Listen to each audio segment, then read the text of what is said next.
ආයුබෝවන්. මෙන්න මේ වගේ ඔයාගේ කකුලෙත් කුඹියක් විදිනවා වගේ දැනලා තියෙනවද? එහෙනම් ඒ තත්ත්වය ගැන තමයි අද අපි කතා කරන්න යන්නේ.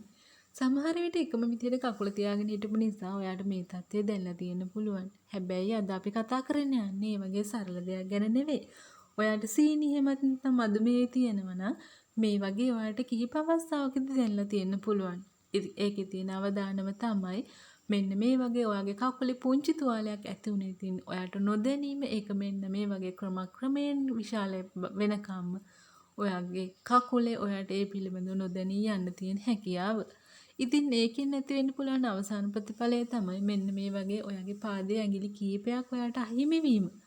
ඒ විතරක් නෙවෙයි. එතන ඉන්නව නැමෙති මෙන්න මේ වගේ ඔයාගේ පාදයේ මුළු කොටසක්ම නැති වෙන්න. එහෙමත් නැත්නම් සමහර අවස්ථාවකදී ඔයාගේ මුළු ජීවිතේම අහිමි වෙන්න මේක හේතුවක් වෙන්න පුළුවන්.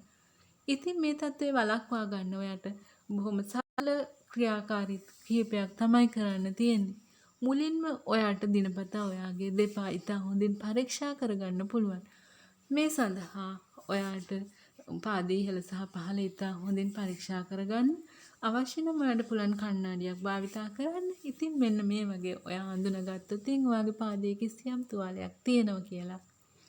ඔයාගේ ඊගව පියවර වෙන්න ඕනේ එය සනීප කරගන්න නිසි වෛද්‍ය ප්‍රතිකාර ලබා ගන්න එක.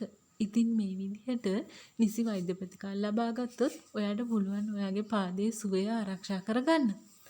ඒ විතරක් නෙමෙයි. දිනපතා මෙන්න මේ වගේ ඔයාගේ පාදයේ ඉතා හොඳින් පිරිසිදු කර ගැනීම ඉතාමත් වැදගත්.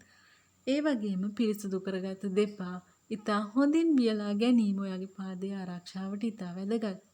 ඒ වගේම නියපොතු කොටට කපා ගැනීම සහ පාදයේ පිරිසිදු තබා ගැනීමත් වැදගත්. පාදයට වඩා හොඳින් ගැළපෙන පාවහන් පැළඳීම ඔයාගේ පාදයේ ආරක්ෂාවට තවත් වැදගත් පියවරක්.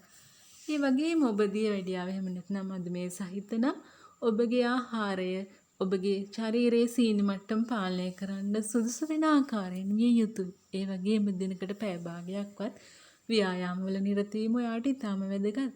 ඒ වගේම ඔයාගේ වෛද්‍යවරයා විසින් නිර්දේශ කරපු ඖෂධ ඒ ආකාරයෙන්ම පාවිච්චි කිරීම නිතිපතා සායනයට සහභාගී වීමත් ඔයාට වැදගත්. ඉතින් මෙන්න මේ පියවර අනුගමනය කිරීමෙන් ඔයාටත් පුළුවන් ලෝකයේ තප්පර 20කට වතාවක් අහිමි වීම පාද අතරට ඔයාගේ පාදය ඇතුළත් කර නොගන්න. වාසනාවන්ත හෙට දවසක් වේවා.